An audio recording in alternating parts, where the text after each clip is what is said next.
ইসরায়েলের ক্রমাগত হামলা আর যুক্তরাষ্ট্রের এগিয়ে আসার সম্ভাবনার মাঝে ইরান একা হয়ে পড়েছে।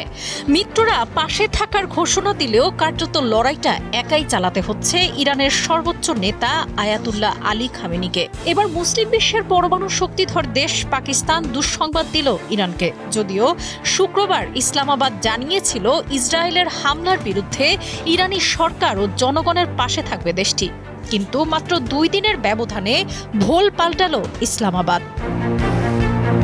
প্রতিবেশী ইরানের সঙ্গে নিজেদের আকাশ ও স্থলপথ বন্ধ করে দিয়েছে পাকিস্তান। ইরানের সঙ্গে পাকিস্তানের বেলুচিস্তান প্রদেশের 5টি জেলার সীমান্ত রয়েছে। প্রদেশটির একজন সিনিয়র কর্মকর্তা জানিয়েছেন, ওই 5 জেলা দিয়ে ইরানের সঙ্গে সীমান্ত সুবিধা অনির্দিষ্টকালের জন্য বন্ধ করে দেওয়া হয়েছে। সীমান্ত বন্ধ করলেও ইরানের সঙ্গে বাণিজ্য চালিয়ে যাবে বলে জানিয়েছে পাকিস্তান। তুর্কি বার্তা সংস্থা আনাদুলু এজেন্সি জানিয়েছে, শুধু স্থলই নয়, ইরানের সঙ্গে পাকিস্তান আকাশপথও বন্ধ করে দিয়েছে।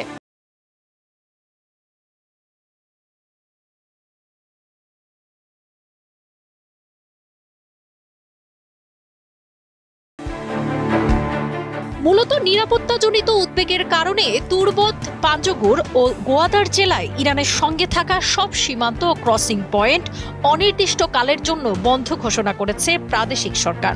সূত্রের খবর, এই সিদ্ধান্ত নেওয়া হয়েছে ইরানের সম্ভাব্য অনিশ্চিত পরিস্থিতি ও আন্তর্জাতিক উত্তেজনার কারণে উদ্ভূত নিরাপত্তা হুমকির বিবেচনায়। আনুষ্ঠানিকভাবে স্বীকার না করলেও মধ্যপ্রাচ্যে একমাত্র পারমাণবিক শক্তিধর হিসেবে ইসরায়েলকে বিবেচনা করা হয়। আন্তর্জাতিক বিভিন্ন গণমাধ্যমের খবরে বলা হয়েছে, সংঘাতের আরও বিস্তার ঘটলে তেহরানকে সমর্থন জানাতে পারে পাকিস্তান। তবে ইসলামাবাদের কর্মকর্তারা বারবার বলছেন, ইরানের প্রতি পাকিস্তান কেবল নৈতিক ও কূটনৈতিক সংহতি জানিয়েছে। সুন্নি মুসলিম সংখ্যাগরিষ্ঠ পাকিস্তানের সঙ্গে শিয়া সংখ্যাগরিষ্ঠ ইরানের 900 কিলোমিটারের বেশি দীর্ঘ সীমান্ত রয়েছে। তবে প্রতিবেশী এই 2 দেশের সম্পর্ক বেশ জটিল অবস্থায় রয়েছে। পাকিস্তান প্রায় তেহরানের ওপর আরোপিত মার্কিন নেতৃত্বাধীন নিষেধাজ্ঞার বিষয়টি নিয়ে সতর্কতা অবলম্বন করে, পাশাপাশি সৌদি আরবের সঙ্গেও সম্পর্ক সচল রাখার চেষ্টা করে। সাবরিনা কাজী, কালের কণ্ঠ।